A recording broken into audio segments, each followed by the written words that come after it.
आज जो हमारा टॉपिक है वो है फ्लड कंट्रोल और मैनेजमेंट।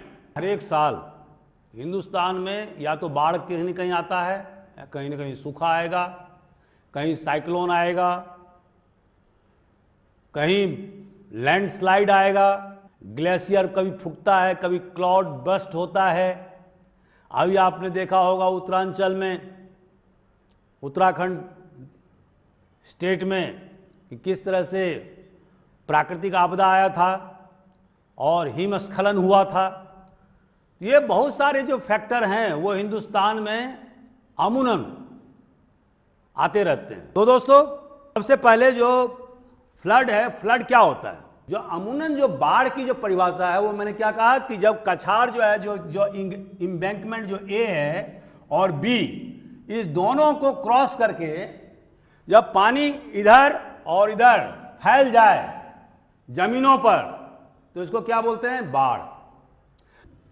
तो दोस्तों, कारण क्या हो सकता है? अनेक कारण हो सकते हैं। पहला, जैसे कि क्लाउड बर्स्ट। अब क्लाउड बर्स्ट में क्या होता है दोस्तों? आप एक उदाहरण देता हूं मैं कि मान लो दोनों कछार नदी है ए और बी, इसके जो पानी का जो वॉल्यूम होना चाहिए वो मैक्सिमम 3000 CFT माने क्यूबिक फीट इसको बोलते हैं। जो पानी जो निकलता है ना, उसका जो मापांक है उसको क्या बोलते हैं? Unit CFT।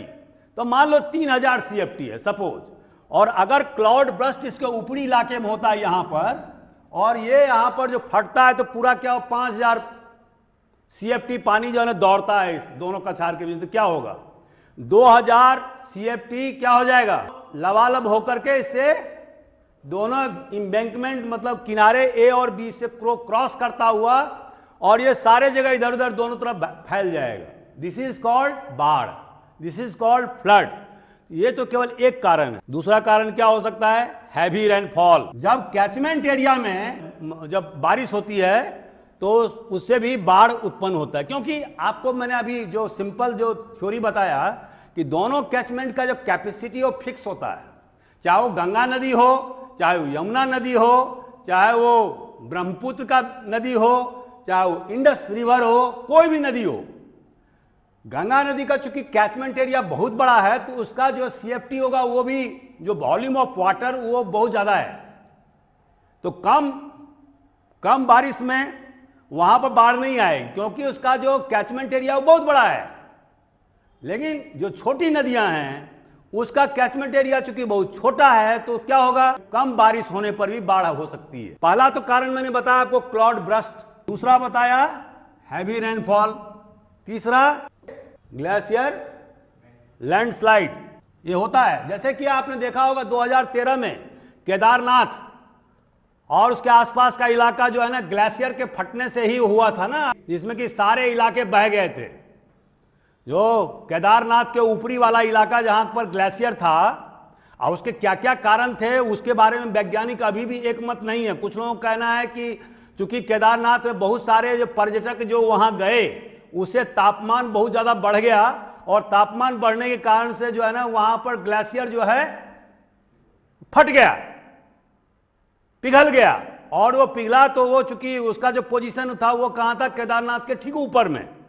तो इसीलिए बहुत सारे पानी बह करके स्टार्क स्लोप था, तो उसके कारण से उस रास्ते में जो जो चीजें आई, घर द्वार सारे चीज बह गए। ये तो 3-4 चीज जो हमने आपको बताया वो नेचुरल फैक्टर है। अब हम चलते हैं कि फिजिकल फैक्टर क्या है। तो फिजिकल फैक्टर होगा पहला, इनएडिक्वेट ड्रेनेज सिस्टम।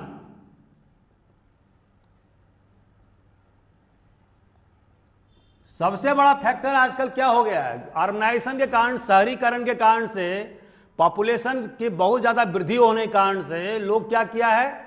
लो लैंड एरिया में भी लोगों ने घर बना लिया है, जहां पर कि कभी लोग वहां जाता भी नहीं था, वहां पर लोगों ने अब घर बना लिया है। हर नदी का एक ड्रेनेज सिस्टम होता है, उसमें अगर आप छेड़छाड़ करोगे तो फिर क्या होगा? बाढ़ आएगी। क्यों? कि आप उसको बहने नहीं दे रहे हो। उसका जो एरिया है, अब मान लो एक उदाहरण आपको देता हूं, पटना के उत्तर में गंगा है,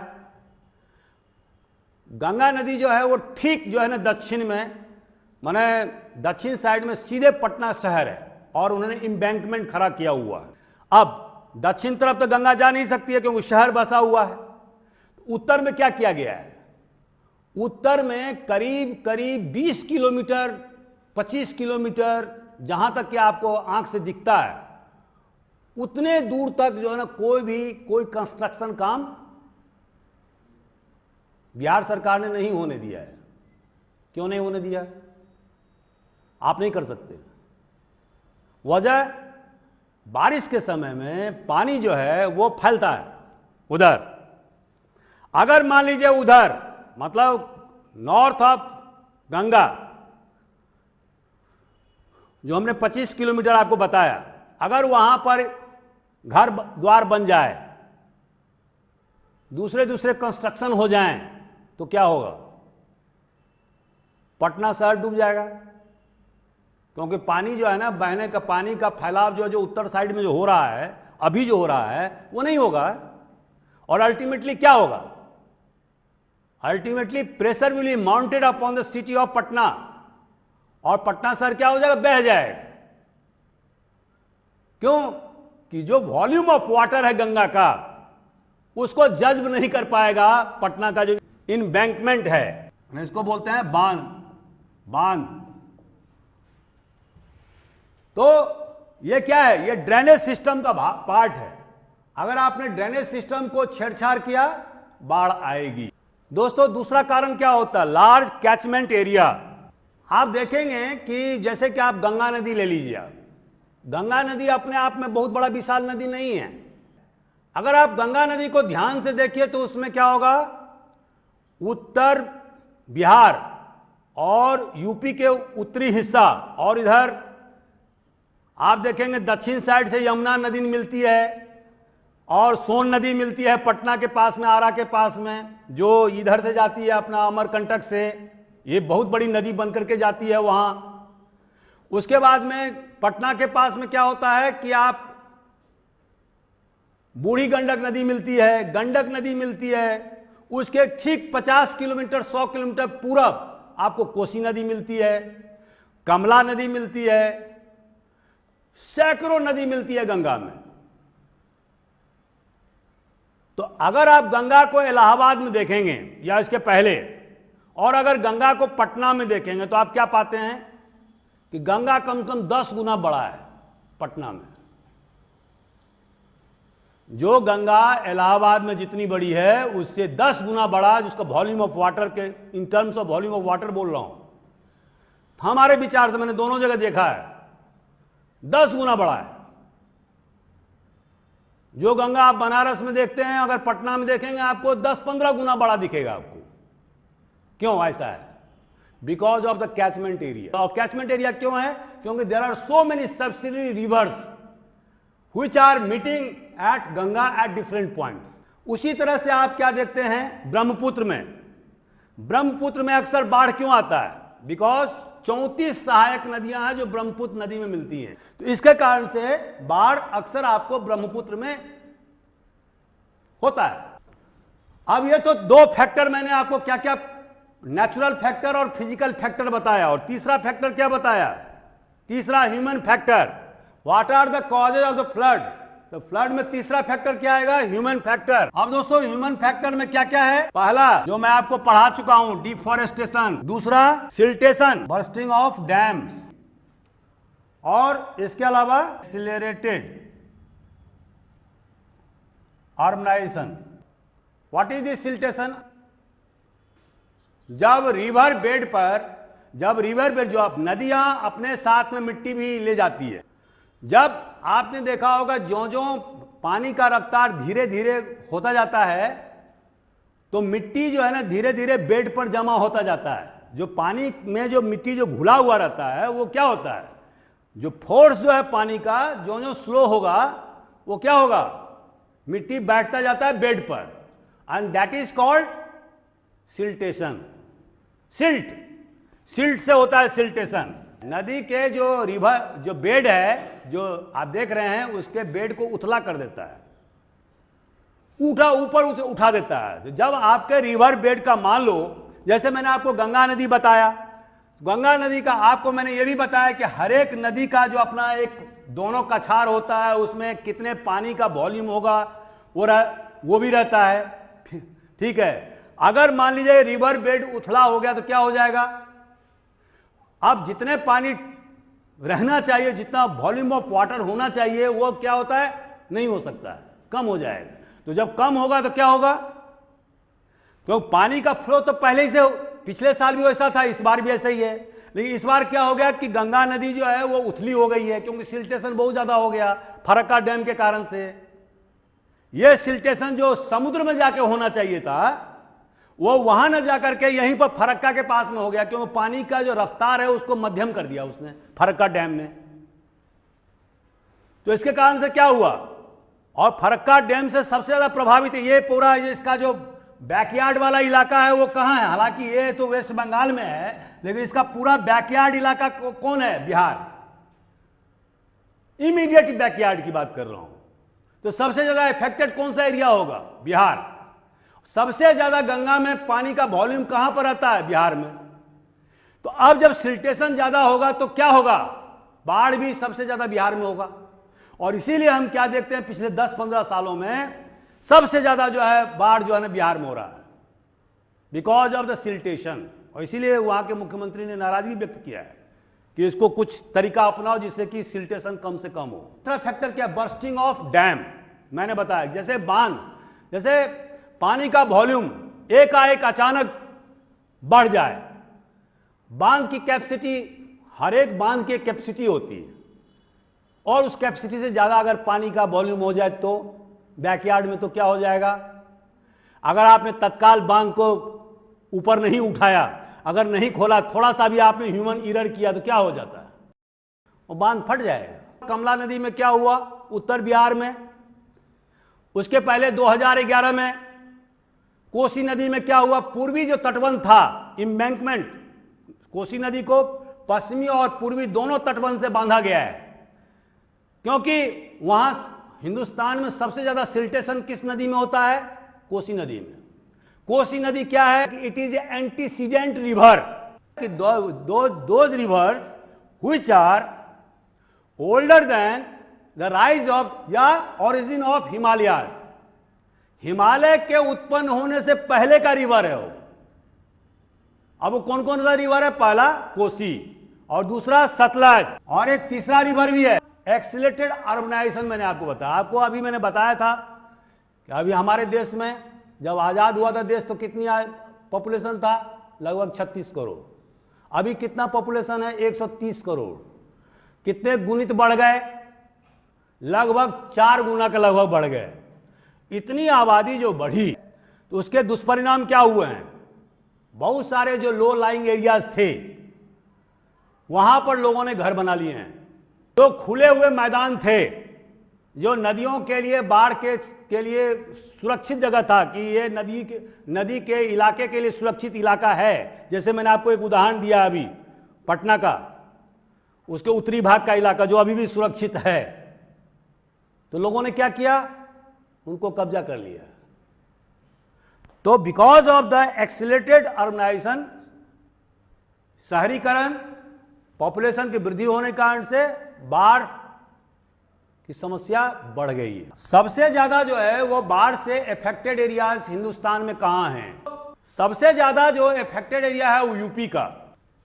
यूपी का ये अगर अपन पाई चार्ट बनाते हैं तो यूपी का होगा 21.6% यूपी। उसके बाद में 12.7% बिहार का, और 9.4% आसाम, और 7.9% बंगाल, माने वेस्ट बंगाल। इतना याद रखने की चीज है। और बाकी जो है ये पूरा इलाका रेस्ट ऑफ इंडिया। तो इसका मतलब क्या हुआ? जो हमारा जो 3 स्टेट है, खास करके यूपी, बिहार और आसाम और बंगाल, ये जो है वो मैक्सिमम जो है एरिया जो है वो क्या है, फ्लड प्रोन एरिया है। अगर आप रिवर सिस्टम हिंदुस्तान में देखेंगे तो आप क्या पाते हैं, उस दिन मैंने आपको बताया था कि हिंदुस्तान में जो रिवर सिस्टम है उसको अगर आप डिवाइड करेंगे तो उसके अनेक तरीके हैं डिवाइड करने के। एक तो तरीका ये है कि बे ऑफ बंगाल में कौन कौन से नदियां गिरती हैं, तो बे ऑफ बंगाल में मतलब बंगाल की खाड़ी में, तो उसमें तो गंगा नदी भी आ जाएगी, उसके बाद में अपना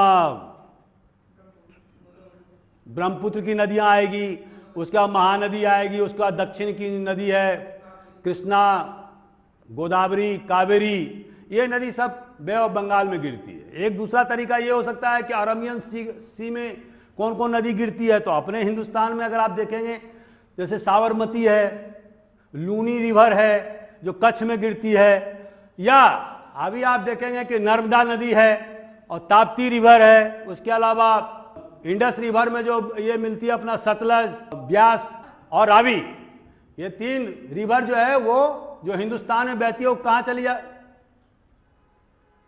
वो फिर जो ये सहायक नदियां हैं इंडस के और सब जाकर के मिलते हैं फिर चिनाब, झेलम और फिर इंडस में, सभी नदियां इंडस में जाके मिलकर के फिर इंडस जो है वो अरबियन सी में मिलती है। वो ये भी तरीका है। दूसरा तरीका क्या है डिवीजन का, कि northern Indian plain on the basis of snowfed river.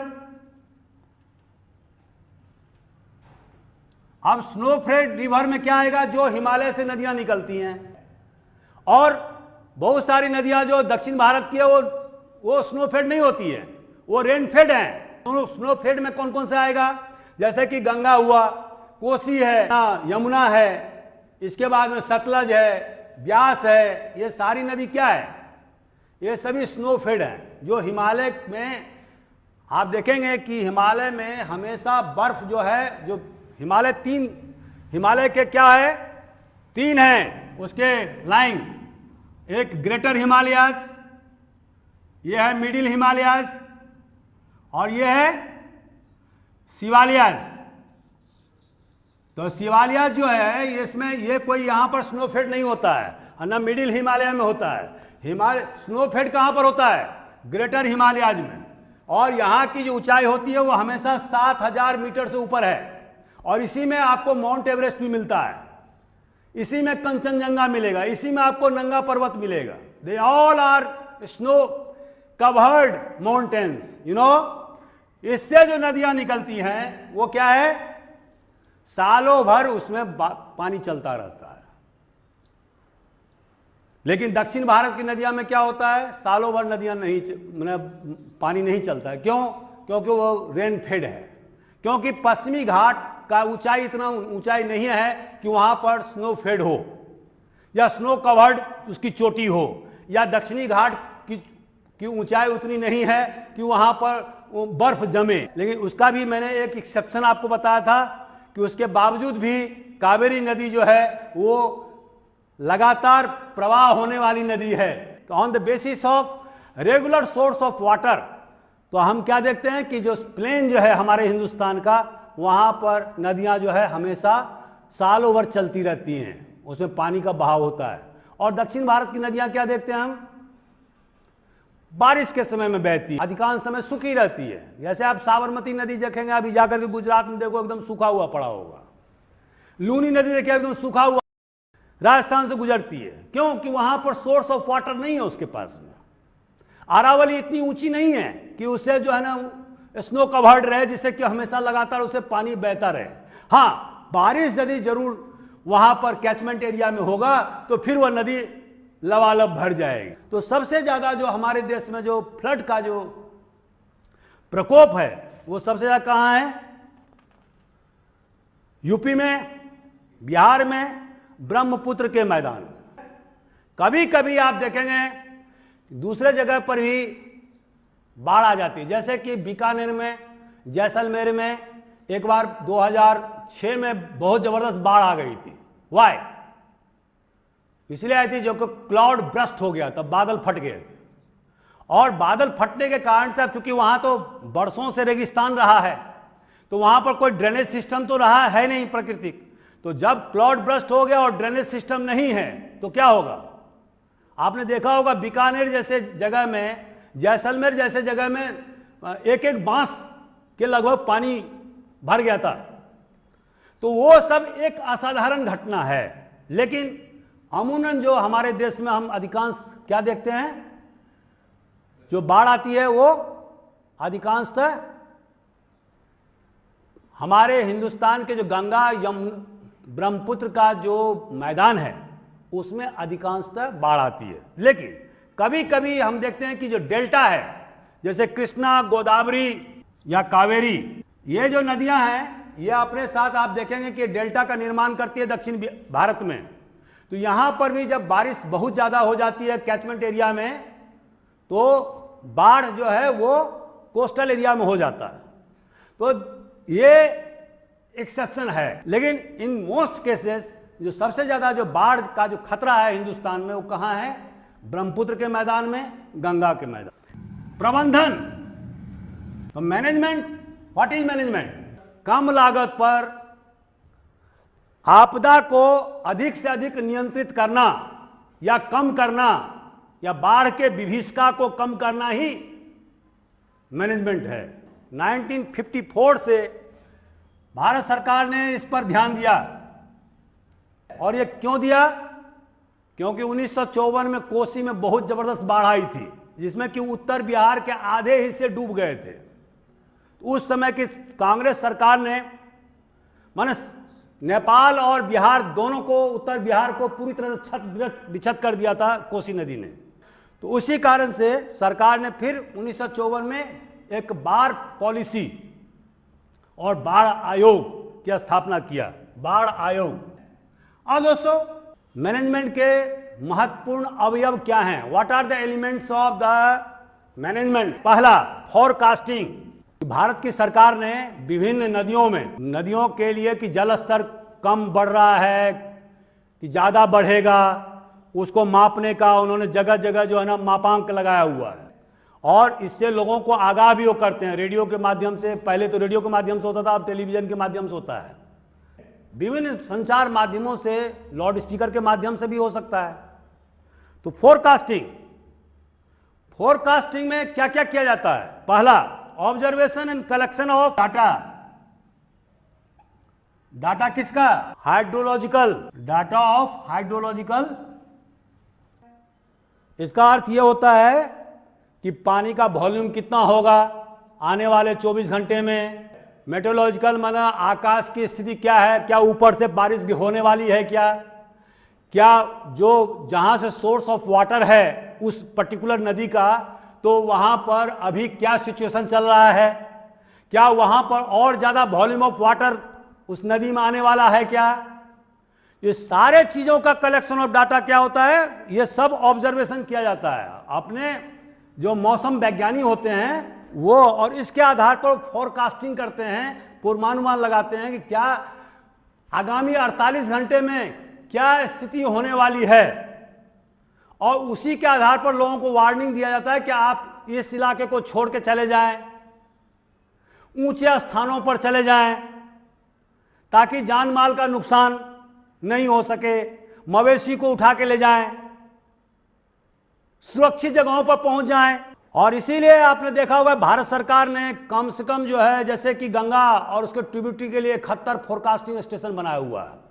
उसी तरह से ब्रह्मपुत्र के लिए 27, विभिन्न प्रकार की नदियों के जो जिसका जितना बड़ा पैमाना है उसके हिसाब से कुल मिलाकर के 134 फोरकास्टिंग स्टेशन सरकार ने बनाया हुआ, 134। और ये फोरकास्टिंग स्टेशन क्यों है?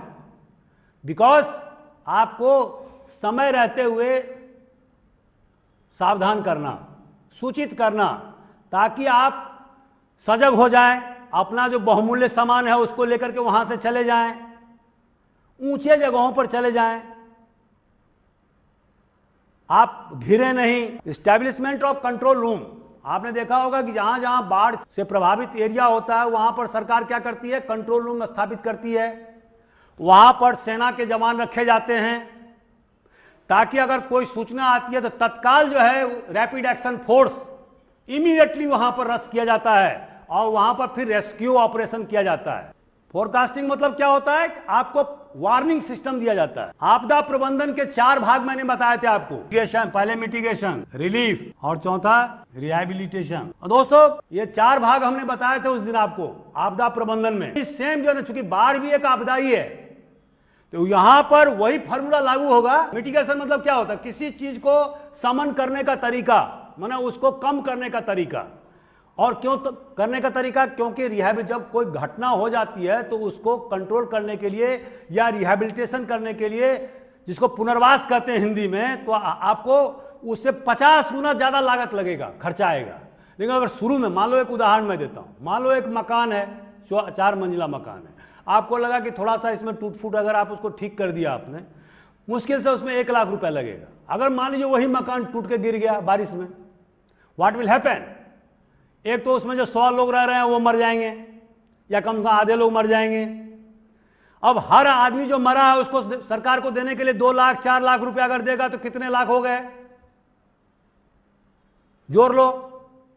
फिर उसको नए सिरे से भवन बनाना, उसमें लग गया आपको 5 करोड़ रुपया। तो जो मिटिगेशन का काम आपको 2 लाख रुपया में होना था, अब वो कितने में हो रहा है? 2 करोड़ में हो रहा है। और उसके अलावा हमारा जो बहुत सारे आदमी का जो नुकसान हुआ वो अलग। तो दिस इज का मिटिगेशन जो है वो सबसे ज्यादा आसान काम है। हालांकि ये दुख की बात है कि हिंदुस्तान में मिटिगेशन काम होता नहीं है टाइम पर।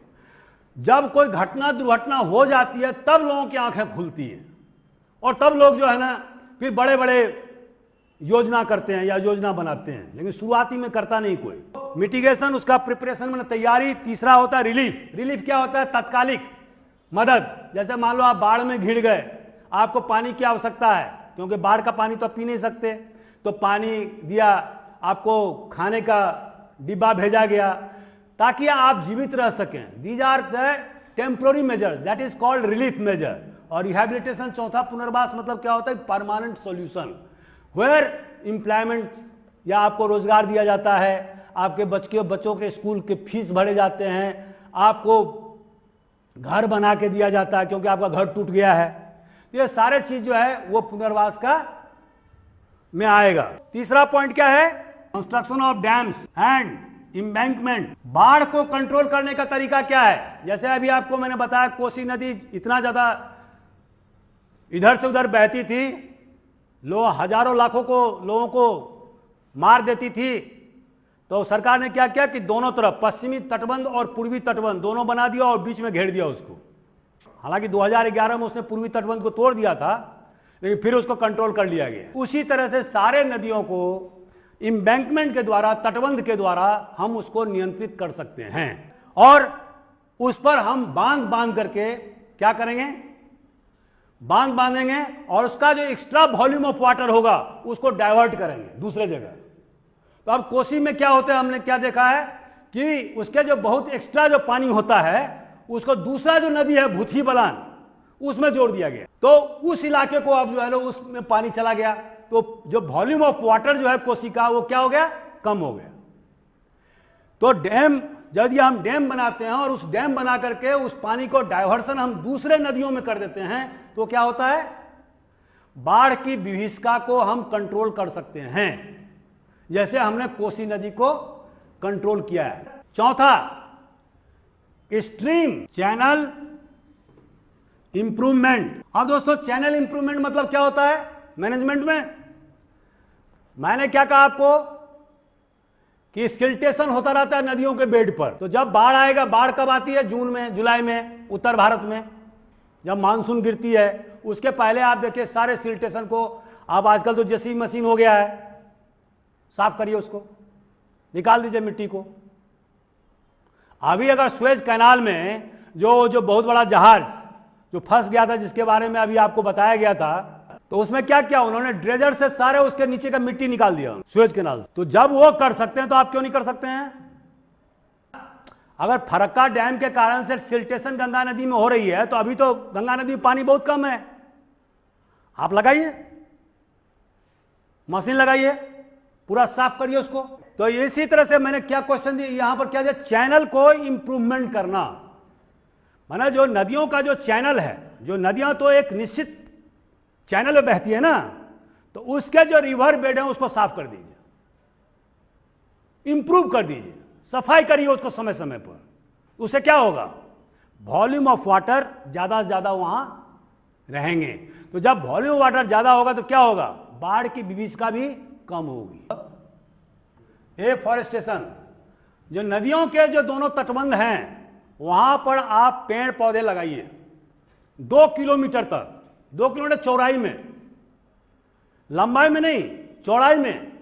और उस इलाके में आप कोई भी कंस्ट्रक्शन वर्क प्रोहिबिटेड कर दीजिए कि कोई भी क्यों, इसका प्रभाव क्या होगा, इसका प्रभाव ये होगा जो तटबंध जो है आपका और वहां पर पेड़ पौधे लगे हुए, तो क्या हो, एक दूसरे को पकड़े रहेंगे मिट्टी को। तो फिर जो कटाव जो होता है, इरोजन जो होता है, जो तटबंध का जब पानी का वॉल्यूम बढ़ता है तो वो कटाव या इरोजन नहीं होगा, तटबंध में इरोजन नहीं होगा। तो एफॉरेस्टेशन अगर आप तटबंध पर लगाएंगे और उसकी चौड़ाई कम से कम 2 किलोमीटर होनी चाहिए मिनिमम, और उस एरिया में किसी प्रकार का कोई कंस्ट्रक्शन नहीं होना चाहिए, that should be no man's land. तो क्या होगा, तटबंध सुरक्षित रहेगा, और जब तटबंध सुरक्षित रहेगा there will be no erosion, तो बाढ़ को भी हम नियंत्रित। एक लास्ट का जो इंपॉर्टेंट पॉइंट है वो क्या है, फ्लड प्लेन जोनिंग। अब दोस्तों फ्लड प्लेन जोनिंग मतलब क्या होता है, व्हाट इज दिस। अगर आप किसी भी नदी के इतिहास को देखेंगे, 10 साल का इतिहास आप ले लेंगे कि नदी जो है इसमें पानी का बहाव किधर जाता था, कैसे इसका बहाव है, कौन कौन सा एरिया सबमर्ज करता है, अगर उसका पूरा डायग्राम बना लें हर नदी का, तो आपको क्या होगा, आपको पता चल जाएगा कि ये जो इलाका है that must be protected area, और उस एरिया में वो एरिया क्या है, जोन है, फ्लड प्लेन जोन है। इस एरिया में हमें कोई भी कंस्ट्रक्शन वर्क नहीं करना है, ना किसी प्रकार का कोई इंक्रोचमेंट नहीं होने देना है, किसी का घर नहीं बनने देना है, भले किसी का प्राइवेट प्रॉपर्टी क्यों ना हो, जमीन क्यों ना हो, लेकिन that should not be expose, वो फुल्ली प्रोटेक्टेड होना चाहिए, बल्कि गवर्नमेंट तो उसको कब्जा भी कर ले तो बेहतर होगा। क्यों, ऐसा मैं क्यों बोल रहा हूं, अगर 10 साल के आप किसी भी नदी का इतिहास देखेंगे तो आपको पूरी तरह से आपको पिक्चर समझ में आ जाएगा, और वहां पर अगर आप किसी प्रकार का अवरोधक नहीं डाले हैं, आप कंस्ट्रक्शन वर्क नहीं किए हैं, खेतीबाड़ी आपने नहीं किया, वहां पर खेतीबाड़ी करना भी मना है, ये भी मैं बता दूं, no interference with the land use, तो क्या होगा, वो एरिया अगर सुरक्षित रहेगा तो फिर कितना भी बाढ़ की विभीषिका क्यों ना हो जाए, उससे मनुष्य को कोई नुकसान नहीं होगा, धन जन का कोई नुकसान नहीं होगा, और बाढ़ आएगी और बाढ़ चली जाएगी। तो that is called flood plain zoning. तो दोस्तों ये सारे इंपॉर्टेंट फैक्टर्स हमने मैनेजमेंट के बारे में बताया। अब इसके 4-5 पॉइंट हैं जो मैं शॉर्ट में आपको बता देना चाहता हूं। जब भी हम फ्लड का मैनेजमेंट की बात करते हैं तो उसका 3 स्टेप होता है। पहला होता है इमीडिएट स्टेप, दूसरा होता है शॉर्ट टर्म मेजर्स, और तीसरा होता है लॉन्ग टर्म मेजर्स। इसके अलावा जो सबसे जो महत्वपूर्ण चीज़ है वो क्या है, पोस्ट फ्लड मैनेजमेंट। आप जानते होंगे कि जब बाढ़ आती है तो उसके बाद में क्या होता है कि बहुत जगह टूट फूट हो जाता है, तो सरकार क्या करती है, कम्युनिकेशन को दुरुस्त करना। सबसे पहला काम क्या होता है कि कम्युनिकेशन को जोड़ना, जैसे रेलवे लाइन तोड़ देना, सड़क टूट जाती है, उसको जोड़ने का काम है पहला काम। दूसरा काम क्या है, सप्लाई ऑफ ड्रिंकिंग वाटर। सबसे ज़्यादा लोग मरते किस चीज़ से हैं, बाढ़ के समय में साफ पानी नहीं होने के कारण से, गंदा पानी पीने से लोग मरते हैं। तो सबसे दूसरा पॉइंट क्या होता है, टू प्रोवाइड ड्रिंकिंग वाटर। तीसरा, repair of power, telephone and sewerage lines. आप जैसे मल वगैरह है, वही सी पानी में लोग लैट्रिन भी करते हैं, वही पानी पीते हैं, तो उससे क्या होता है, जॉन्डिस फैलता है।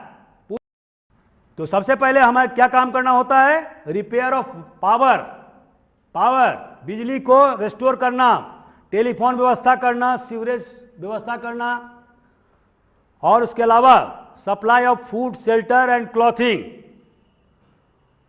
और इसके अलावा जो भवन या मकान जो टूट फूट हो गए हैं उसका रिपेयर करना। जहां जहां भी एरिया सिल्टेशन का शिकार हो गया है वहां उन सिल्टेशन मतलब जैसे बालू का ढेर हो गया, वो खेती लायक भूमि है ही नहीं, उसको सफाई कराना ताकि वो पुनः खेती योग्य भूमि हो, ताकि अगले साल से हम खेती कर सकें। बहुत जगह वाटर लॉगिंग हो जाता है, पानी निकलता ही नहीं है, जैसे कि कोसी के पूर्वी तटबंध टूट जाने के कारण से 3 बरस तक पानी निकला ही नहीं उधर से। फिर लोगों ने उसको फिर विभिन्न साधनों से उसको पानी को निकाला, ताकि जगह वाटर लॉगिंग होगा तो फिर खेती कैसे होगा। तो ये सब इंपॉर्टेंट फैक्टर हैं जो बाढ़ के बाद के जो फैक्टर्स हैं, तो उसको बोलते हैं पोस्ट फ्लड मैनेजमेंट। तो ये सारे पॉइंट्स मैंने आपको कवर कर दिए। तो मुझे उम्मीद है कि आपको ये हमारा लेक्चर अच्छा लगा होगा।